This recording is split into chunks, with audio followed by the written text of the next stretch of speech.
New U.S. sanctions on Iran took effect today, 6 months after President Trump pulled the U.S. out of the international nuclear deal. The sanctions target Iran's shipping, financial, and energy sectors, all key to the country's already struggling economy. Bombs, which the FBI referred to as improvised explosive devices, were sent to the FBI's bomb laboratory in Quantico, Virginia. We're in Mexico again tonight as thousands of migrants try to find a faster way to the U.S. border. The White House says it's now getting help from the Mexican government. Breaking news out of Pittsburgh. The man accused in the shooting at the synagogue in Pittsburgh is pleading not guilty, and he also wants a jury trial. You can see he's facing 44 counts. In the final seconds before the Boeing 737 MAX crashed into the water, it was traveling at more than 500 kilometers an hour. All 189 people on board were killed. You've now entered the House of Mystery. Crime, conspiracy, history, and science. With your hosts, Al Warren, Mike Brown, Julie Sav, Michael Butterfield, Dr. Joseph Usinski, and Michael Hawley. Heard on KCAA 106.5 FM Los Angeles, 102.3 FM Riverside, and 105.0 AM Palm Springs.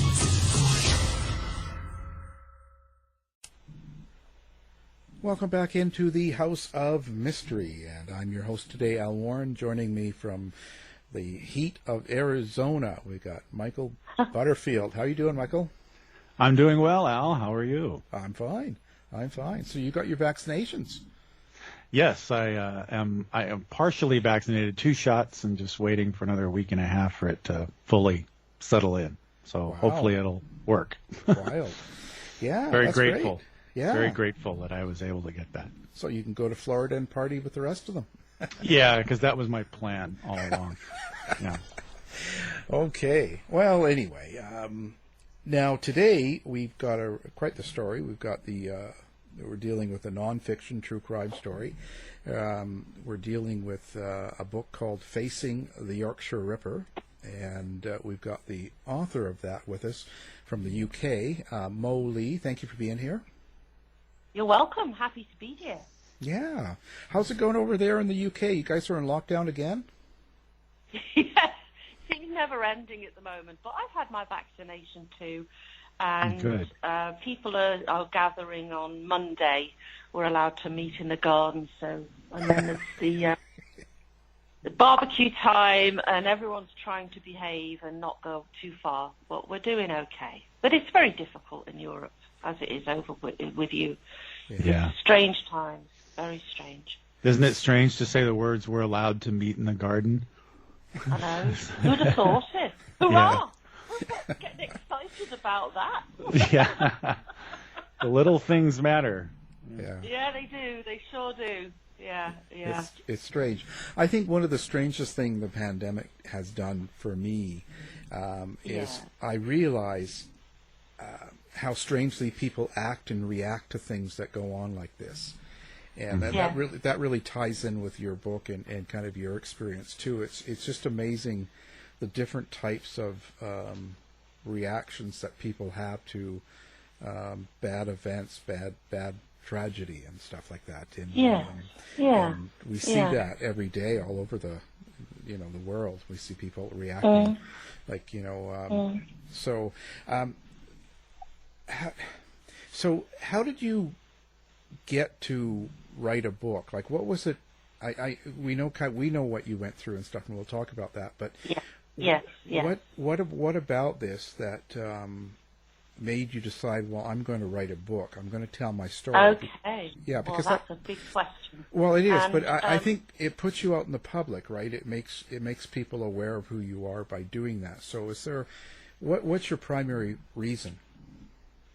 Well, the book has taken me 30 years to write, and it all started on the back of a investigative journalist TV program, which had unearthed some documents about the case, the Yorkshire Ripper. And I was interviewed, and it raised a lot of questions, and I started to write. As the program was aired, that was 1996, and since then I've been in quite a few documentaries as a survivor of Peter Sutcliffe, the Yorkshire Ripper. But I wanted to tell it my way, because by the time you've been filmed and all the best bits have hit the cutting room floor, they started to make me feel like, well, I'm just another victim. I haven't really got a voice. They're not interested in me as a person. It's more of a statistic. And I wanted to explain that there's quite a unique vantage of being part of the story and a victim and a survivor. But all the best bits aren't told. It's always about the shock horror, which I understand in context. But I needed to redress the balance and put my version of events down. So in essence, you're really kind of saying that it gives you the opportunity to kind of give out what was really important about the experience more than what the shows do. Because, I mean, a lot of the documentaries and shows are trying to, you're right, they're trying to shock people. They're trying to, they want everybody on the edge of their seat the whole time. And well, I understand that in the media, and that's part of the narrative, but it's not all of the narrative. So let's maybe go through what happened to you. Let's talk about how you faced the Yorkshire Ripper and kind of how did it happen? Okay, so I was an art student at Leeds, which is a big city in Yorkshire, and we were being told at the time, because the Yorkshire Ripper had his grip of fear on the whole of the county, if not the country. And even the Prime Minister, Margaret Thatcher, was saying that women should not go out alone. However, it was my 21st birthday coming up in the week, and I wanted to meet friends to plan a little party. And for the first time ever, I was out on my own. My boyfriend at the time had gone to London to do be part of a CND march, Campaign for Nuclear Disarmament. We were all very politicised as young art students. And I ventured through town to meet my friends in the student quarter of the city of Leeds.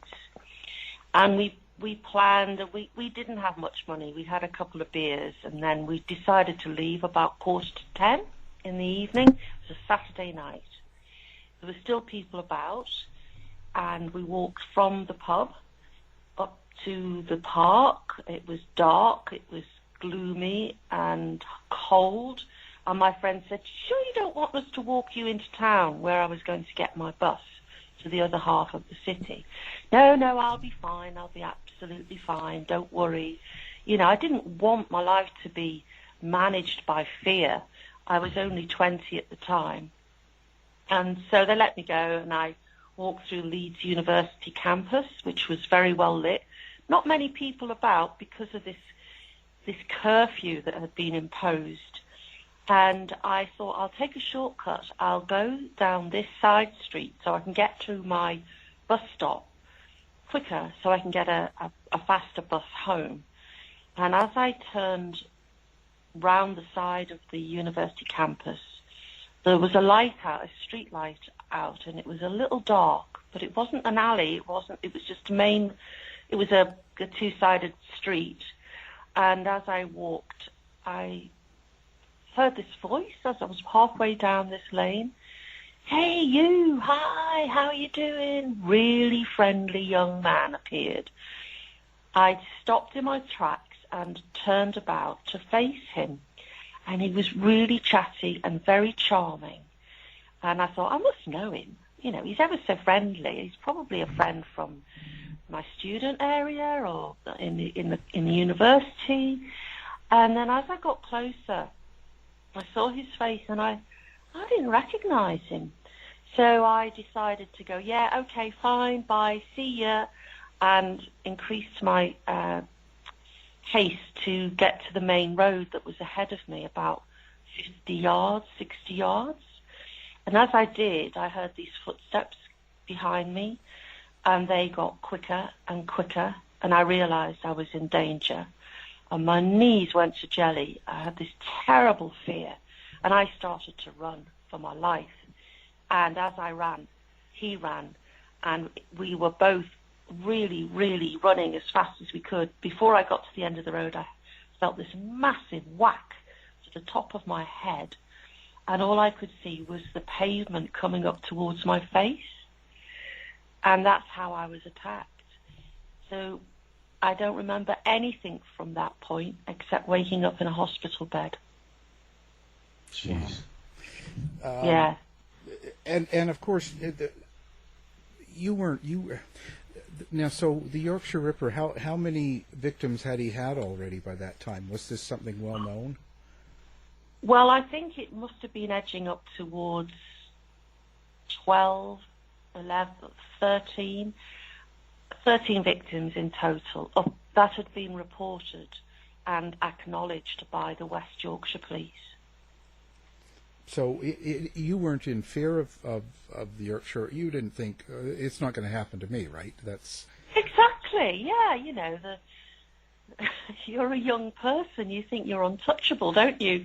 And it was the first night I'd been out for many times, and I thought I was being sensible. It wasn't too late, but we were under a curfew, and the art studios were empty. No one went out anymore. But I'm a social person, you know, from Liverpool. I like to have a chat and a drink, and so did all my friends. So we weren't going to put that off to plan my 21st birthday. Otherwise, I might have thought twice about going out on my own. Yeah. But I think a key point is it's something it's just not going to happen to you, right? That's something that yeah. Know, and as a student from the other side of the Pennines, it wasn't affecting us so much as it was the local population in Yorkshire. And you kind of feel like you're a bit of a tourist in the town, you know? Mm-hmm. So it wasn't our story, it was the Yorkshire story, and we were just visiting, it seemed. Plus, at that time, he hadn't been attacking students or anything. It just seemed like he was attacking working girls and all that, right? So, working girls, women of the street, prostitutes. He was attacking them, it seems. But actually, as the years progressed, he would attack students, anyone who was out on their own, no matter who they were. So he wasn't just targeting prostitutes, but that was the general consensus of the press and the media, that he was attacking prostitutes. So when you woke up in the hospital and you realized that someone had attacked you or something had happened, right? What was on your mind? Were you thinking it was the Yorkshire Ripper, or what came across your mind? I had no idea. I had absolutely no idea. I was so dazed, and all I wanted to do was find my shoes, phone a taxi, and go home. I didn't realize the intensity of my injuries, and I was also very heavily medicated, and I remember waking up and groaning, and then the nurse rolling me over and giving me an injection on my backside, and I just fell asleep, and I was very drowsy and very shaken and very shocked and very disorientated for many days and weeks afterwards. Because it was much worse than just a blow to the head, right? Oh yeah, it was repeated hammer blows to the top of my head, two puncture wounds to the base of my skull, which just missed my spinal cord by millimeters.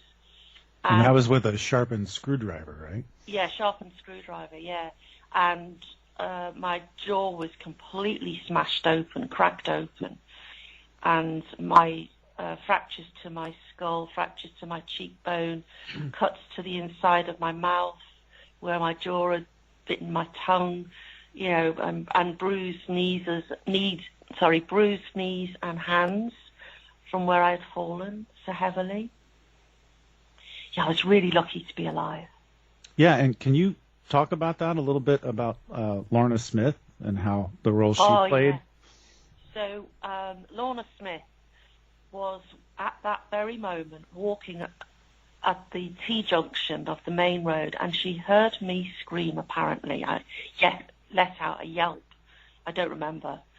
And she stopped with her friend, and she turned around, and she could see in the shadows me on the crumpled heap on the pavement, and a man over me who was wielding some blunt instrument. He saw her, otherwise it would have been the final blow for me, and he ran off into the dark. So she saved my life. And she called an ambulance, and if it wasn't for Lorna, I wouldn't be here. So we keep in touch every year.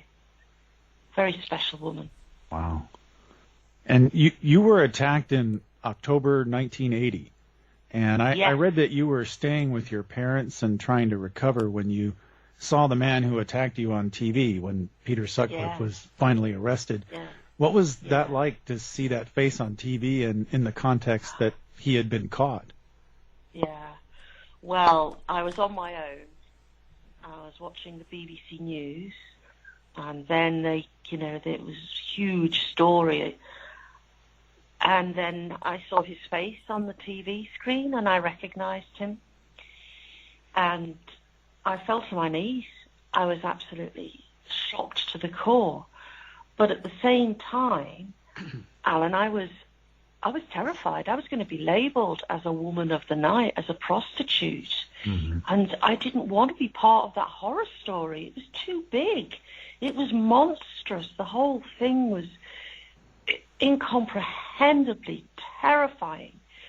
So I kept it hidden for many years that I recognized his face. For many years. I was too frightened.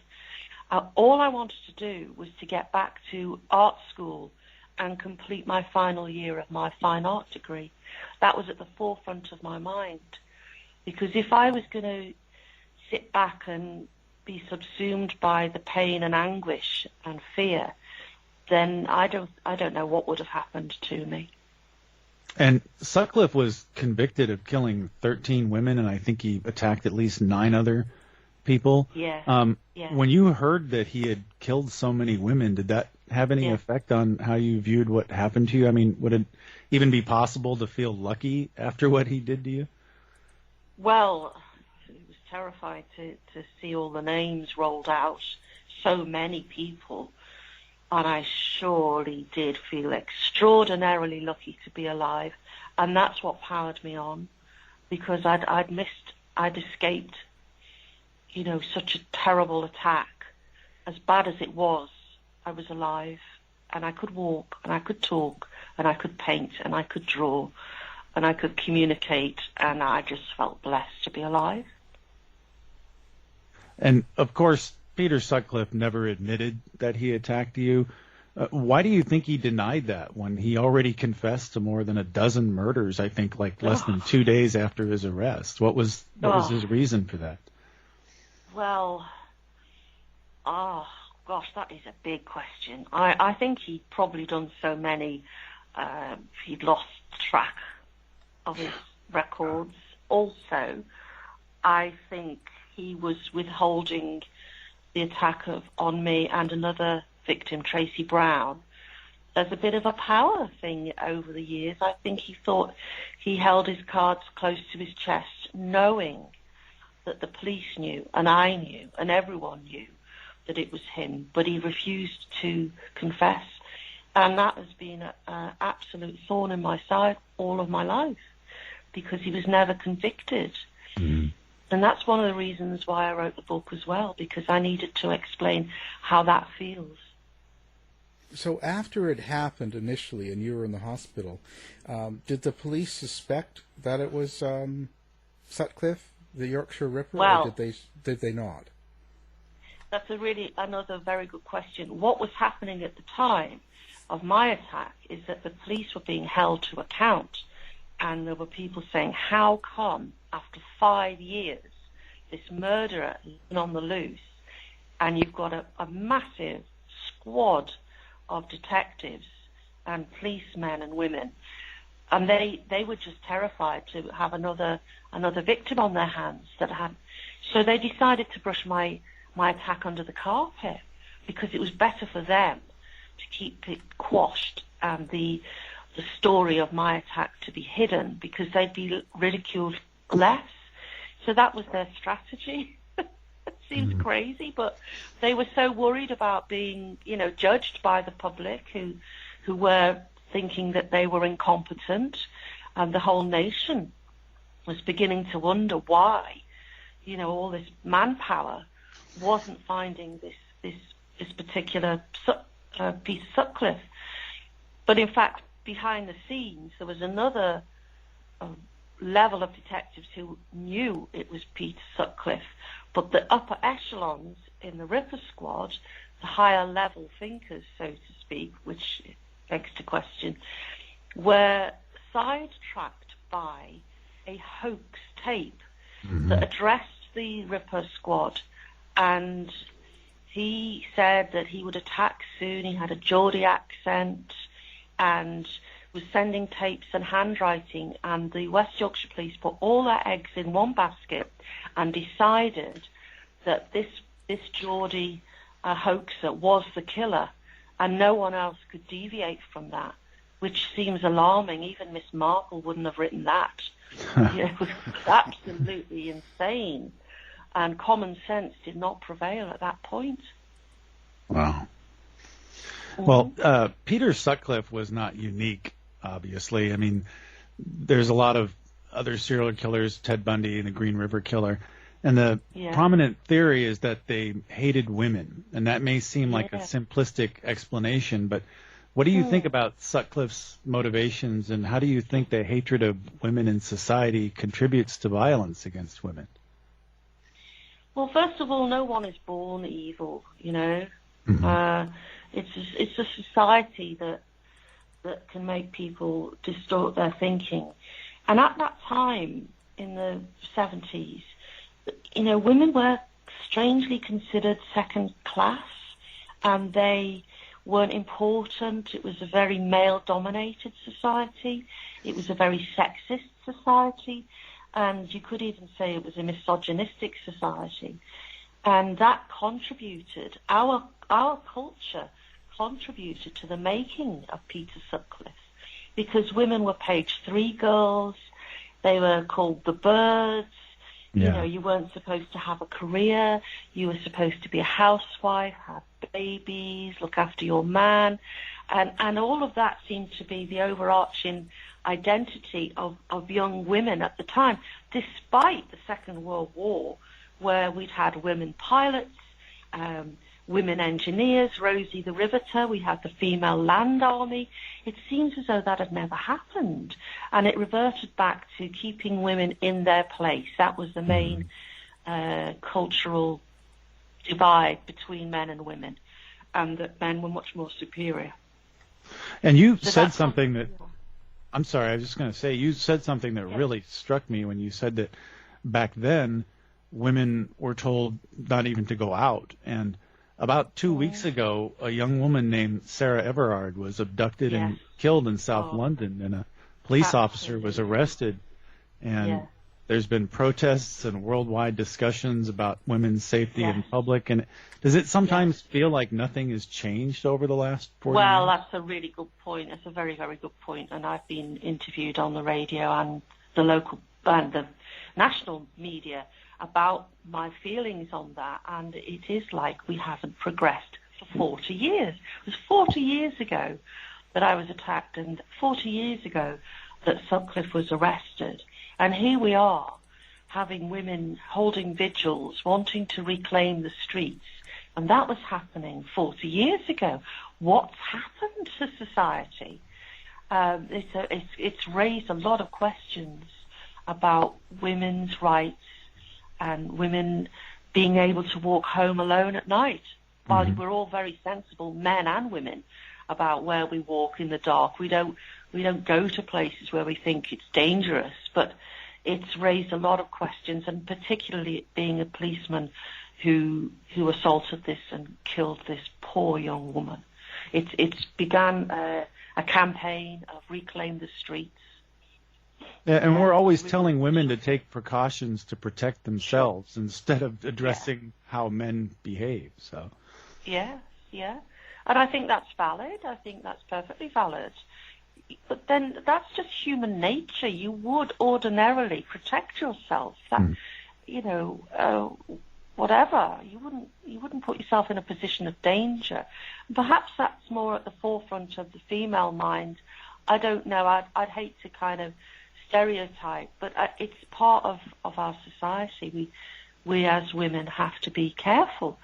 Just goes with the. It just goes with the. Yeah, that's how we feel. Mm-hmm. But that's interesting because there are men who also have to be careful. Yes. And there are also gay communities where you have to be careful where you go, and you have to be very guarded. There's always an issue, but at the moment it's at the fore that it's for women to try and reclaim their nights, reclaim the streets, and question why is this still happening. How did you recover then? It sounded like you kept it secret for quite a while. When did you let people know? When did you come out with what you were hiding, so to speak? When did that happen? Well, in 1993, I'd been in denial for nearly 10 years more, and you know what? It served me well, because I could just pretend I was fine. I just had an accident, and played it down. Because if you build it up into something big, it can rather define you. Mm-hmm. So in 1993, the police, West Yorkshire Police, phoned me to say that Yorkshire Television were doing a investigative documentary about Peter Sutcliffe, and they wanted to interview me. Well, I thought, well, that's it. The cat's out the bag now. That's the TV. And I had a choice whether I could go on and talk or carry on pretending. So I went and spoke, but I didn't show my face to the television camera. I just spoke, and they filmed the back of me and Tracy Brown, and they unfolded the story of how the police were criticised by the Byford report, which was an independent report on how the police had but how the police hadn't managed to catch the Ripper and all of the errors. Well, it's easy in hindsight to criticise the police, but this was the very first documentary that had actually opened up the scandalous and terrible misogynistic attitude of the police at the time. You were in a Netflix documentary recently. And how does it feel to be able to tell your story to a much larger audience now? Well, I feel like a responsibility as a survivor to claim some ground in this big story by saying, you can survive. We are more than just, what happened in 5 minutes in my life has certainly not defined me completely. And the book has got a unique golden thread through it, and it's about how you navigate unwanted media interest, how you get over the lack of support from the legal system, how you manage to be creative and be the best person you can be despite what's happened to you. And that's the unique part about the book. So it's good to be on Netflix, but more recently I was on Channel 5, and that was aired about a month ago, and it showed me as a survivor, and it was aired 2 weeks after Peter Sutcliffe passed away, so it was very loaded. Mm-hmm. So I've been in quite a few documentaries and quite a few radio interviews, and I'm using the press to get the message out there that stop defining victims of crime as these insipid, vulnerable women. We're not that. There's more to us all than that. And to try and change the narrative and turn it around into a positive one.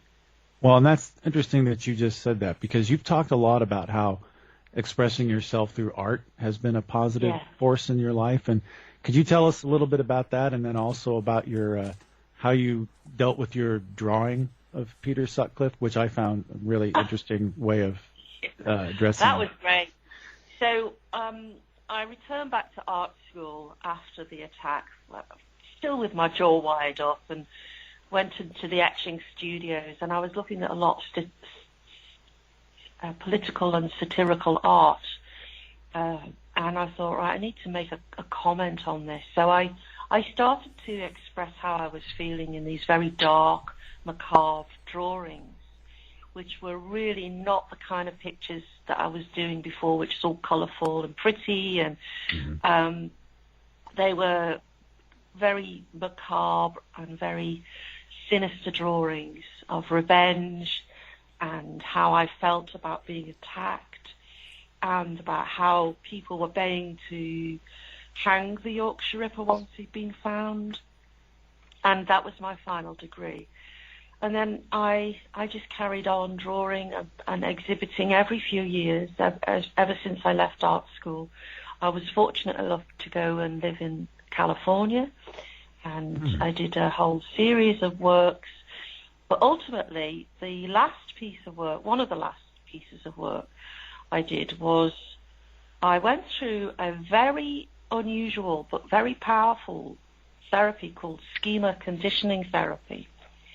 And it allowed me to look at that iconic photograph of Peter Sutcliffe in his wedding suit with this bow tie. And a young filmmaker said, "Do you think you could draw that?" I said, "Yeah, easily now. I'm over my fear." Really over it.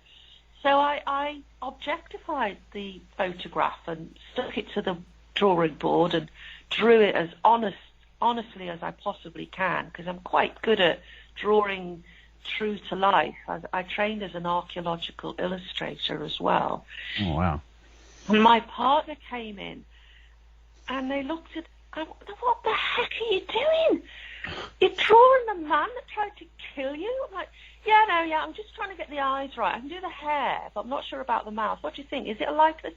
And I was more interested in getting the likeness and the overall impact of the drawing than the person who it was, which was a massive leap of courage, because it didn't frighten me.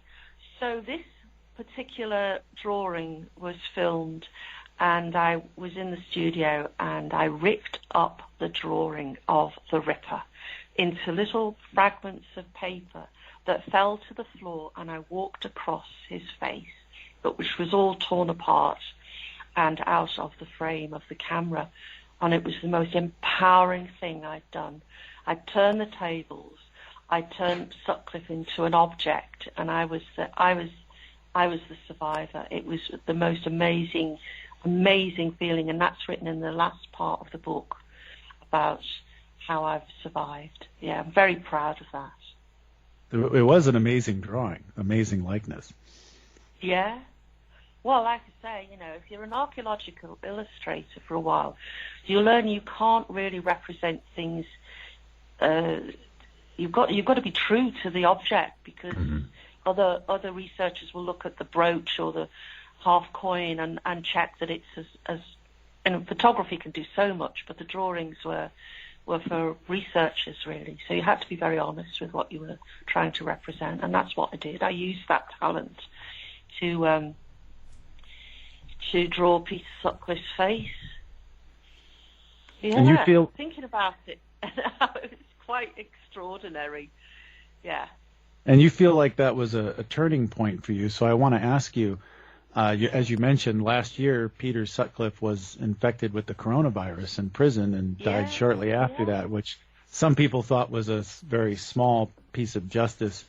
Where were you when you heard that news, and how did it make you feel?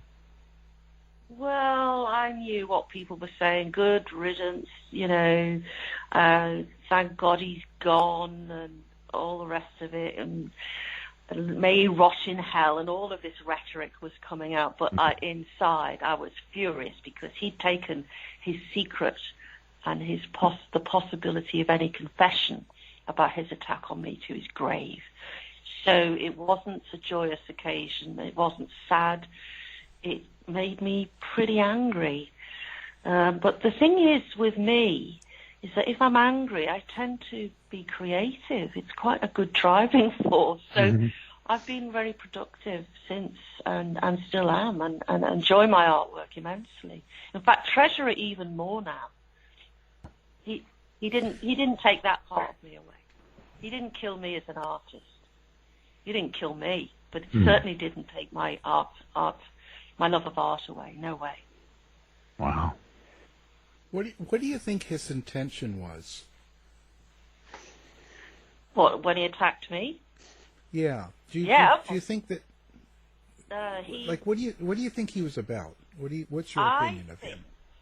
I think where he attacked me was next to a big church, which had some grounds behind it and a very low wall, and that's where the light was out. And Sutcliffe was a grave digger, and I think that after he'd got me unconscious, I think he was going to take me into the grounds of the church, which was right next to the student campus, and really, I don't say what he could have done, but I think that was what he was intending to do.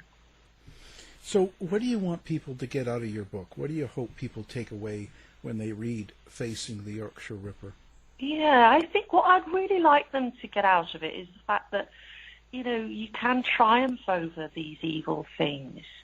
And it is a unique approach. While true crime has its place, this is a two-pronged approach to telling the Ripper story, which it does, telling about the attack, which it does, all of that. It also tells the flip side of that in terms of how my artwork helped me and how I survived and how I treasured my life, and it gave me an edge. And I want people to go, yeah, that's sweet justice in itself. Say to a survivor of some sort of crime like this, what is your recommendations? What should they do? Well, I think they should talk about it. I think they should get free of charge, proper therapy, proper counselling by skilled people, and I think they should get some kind of support and acknowledgement. I mean, I did have this fantasy whereby people who were attacked and these vicious, terrible attacks, I'd raise enough money through a charity called Victim Support, and I'd build a big house on the seafront on the coast, and you could do all your creative work there and talk about your fear, both at the same time. And so that the fear isn't just said in one way, there's an outcome of positivity that should always be sourced or searched for or aimed for, rather than just retelling the morbid narrative. There's got to be more to help people who have had these terrible atrocities happen in their lives, to try and look beyond that if they can, and to take courage. They have courage. You need to dig deep and find courage, which isn't easy for everybody, and I do empathise with anyone who's been attacked, that it can be very life-changing. What was the biggest challenge for you afterwards? Like, what was it that you had to overcome more than anything? Okay. Well, when you've been hospitalised and you've been sedated for so long, and your physical recoveries are difficult, I couldn't raise my head off the pillow. I couldn't lie flat for 3 weeks. I was very, very frightened of falling and re-breaking the bones in my head. And I went back to Leeds, and with the intention of returning to my art, which I did, but there were times when I did not want to leave the house. I was scared. I was really, really scared, because by the time I'd returned in the December, the Yorkshire Ripper was still on the loose, and I was worried he'd come and find me and finish me off. So that was the biggest, most frightening time of my life. But I managed to get into the art studios. I had my final degree, and I had to do that. That had to be my priority, and that priority had to had to be the forefront of my mind and not my fear. That was really hard. So it's something that stays with you even to this day, doesn't it? Yeah, it does. It does. It does. And strangely, it does. But it's not a companion. It's not a friend. It's just part of who I am. But I want to raise money for Women's Aid and for victim support, and I've done that in the past by selling my artwork. And I want to show a positive. Sounds really crazy. How can you have a positive side to the Yorkshire Ripper story? Yeah. But you can. You know, you can. You can raise money. You can give people beautiful pictures of beautiful things. And my website shows all these gorgeous, gorgeous birds, ironically, you know, for the birds. And I enjoy making beautiful things. And sometimes people look at me and just say, well, how can you do that? How can you do that with what's happening? Well, why not? Why not? I can still draw. I can make beautiful things. And that's what I endeavour to do. And that's what I was put on the planet to do, and not be a victim. So how much, you're doing artwork, you have a studio and everything. What kind of artwork do you do? Well, I draw moths and butterflies and birds and all kinds. But mainly the stimulus is to draw from natural forms, seashells and nature. That's where my passion really sits. And to be accurate and honest and give you can't beat nature for beauty, can you, really? So that's where I start. And I've got two studios. One is a messy studio for doing windy seascapes, which is in a converted garage down at the block of flats that I live, which is all lit up and it's been floored, and I can make a mess down there and make very dynamic pictures. And then in the upstairs studio, which is next door where I'm talking, I've got planchettes, I've got all my artwork, I've got over 1,000 pencils, paint, acrylics, all kinds of gorgeous paper. It's very organised. I'm not one of these artists who's, you know, messy. I'm quite systematic about how I produce the work. And I sell it in the local art gallery, the originals, and prints I sell in a little art shop in the town where I live and where I work and help people. Yeah, it's great. My life is good. Yeah, well, that's great. I mean, it's a good example for people to know that something like that doesn't define you, and that there's so much more to life. Oh, there is. And it's spring, you know, and you can't beat drawing all these gorgeous things that are appearing at the moment. So it's life-affirming. The horror story is life-affirming. That's my approach to the book, and that's what comes out of the book as well. Yeah. How long did it take you to write the book? How long did it take you to get that put together? 30 years. Oh, did you actually started writing it 30 years ago? 30 years ago, yeah.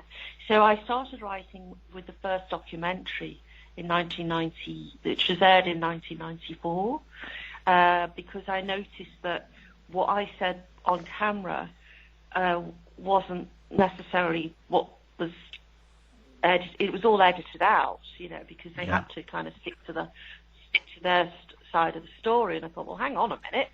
This is my story. I've got this other side. So it took many forms, but over the years, I finished it properly last year before it went into publication. And it was a real lot of work, many years of work. And sometimes it was too frightening, and I'd put it away, and then oh, come on, Mo, you've got to get it out there. And through meeting people in the media, I managed to get in touch with a really brilliant agent who managed to find me Pen and Sword, who published the book. So it's doing well. What was it that actually got you to decide to go to a publisher or an agent and actually put it out there? Was there a particular point in your life? Yeah, it was the point the point was, when I drew Peter Sutcliffe and ripped it off and it was made into a film, I thought, well, if that isn't worth writing about and getting it out there, I don't know what is. And that it was at that point that really fueled me on to say, you know, because that's quite something. That is something that's like, wow. So it was that galvanized all of my energy to finally do the last lap and get it into print. Yeah, because in a way you make yourself vulnerable again, right? You put out this story from you can everything do that you went through. You certainly can make yourself, you know, it is a risk, it's a gamble, how you're going to be perceived afterwards. But if you've been honest, which was the most frightening thing that I learned as a writer, is that if you're going to be a writer about yourself, you're going to have to be honest. And I'm like, really? Do I have to? Okay, warts and all. And it is an honest book, and it can make me feel vulnerable at times. But there's the honesty of survival and the honesty of creativity that's in there that balances it out. So it's a good read as well, people have said. It's a good page turner. So I was quite brutal with every draft. I would say, stop rambling, this is rambling, and get to the chase, get to the point, and which pictures can illustrate which chapter best. And it's consolidated well, I think. So now, do you have a website yourself? Yes, I do. It's artistmolea.com. artistmolea.com. Okay, and we'll put that on our website as well. People listening can they can have a look. Have a look at some very cheerful and rather beautiful pictures. Also, on the website, the film is there, so they can look at the film of me ripping up the Ripper. Oh, good. Yeah. Yes, it's worth watching. Yeah, and also the link to buy the book from Pen and Sword is there. So they do sales to the US, which is wonderful. Yeah. No, it's good. It's really good. And how's it been with the art world during the COVID in this last year? I painted over 40 pictures, most of them which are on the website. I just strangely, for the first part of the lockdown from COVID, I was very, very productive because, hey, I'm in isolation. I've got no excuse. I can't go shopping. I can't meet my friends. Oh, I know. I'll just make more artwork. So I was very, very productive. But then during the winter, it's been really hard. But you can't stop me making stuff. That's what keeps me going. But it has been very strange. Yeah. Well, I was going to say, it sounds like in your artwork too, you do a lot of beautiful things. Yeah. But yet you have there was this Yorkshire tragedy that happened. So how you were able to change that in your artwork is pretty amazing. Not to be, I'd expect you to be doing something darker. Well, I did do a lot of dark work early on, and that isn't on the website, but it is in the book. And if you download it, you can get a Kindle version. You can see all the dark, macabre, sad, gloomy, angst-ridden artwork, which is a very good outlet, and it was a very good vent. But you can't sustain that. You just go nuts, And then within a short space of time, once I'd got that all out of my system, I was drawing lizards in Greece and dragonflies and swallows, and it doesn't take much of a shift. But I'm the kind of artist that will move on. I get bored quite easily. I don't have a particular style except this true representational way of responding to the natural world, and that's something that will never part with me. But yeah, the dark work had its place, and it was an important outlet because I couldn't talk. That was the thing. I couldn't say anything because I was so frightened of being judged at the time as a young woman for being in the wrong place. And I just thought, well, the only outlet I had was through a visual representation of how I was feeling. So that served its purpose very early on. Wow. Do you think you're going to write some more books or more about this, or is this done? Well, I think there might be another version. I started to write 2 chapters, one after I was interviewed, because the police started to identify me more formally as a victim of Yorkshire Ripper. For years it was all a bit unclear, but as it's become clearer now. So that's been quite a consolation. And I also wrote a chapter about what was happening in the UK when Sutcliffe died and the commentary and how that was perceived. Mm-hmm. And then, of course, I'm also aware of what's happened with Sarah Everard, and that's brought up a lot of issues. And I'm currently working on a street art project about how forgotten female victims of violent crime often fall through the legal system. And that's going to happen in May, because in May, Peter Sutcliffe would have been 40 years since he was convicted at the Old Bailey. Wow. Mm-hmm. So there's something to look out for. And I'll put the news on my website when that's happening as well. So, a tough question. Mm-hmm. Have you been able to forgive him? Well, you say him as though he's a person. It's really odd, you know. He's kind of like a nobody, because I didn't know him. Mm-hmm. I can't forget the whole terrifying grip that he had on the nation, and the influence that he had on the streets, and the impact that the media had as well, the media frenzy, who also contributed to this monster being, emerged when he was just an ordinary bloke who was a truck driver. So it never really leaves my mind, but it certainly doesn't occupy it 24/7.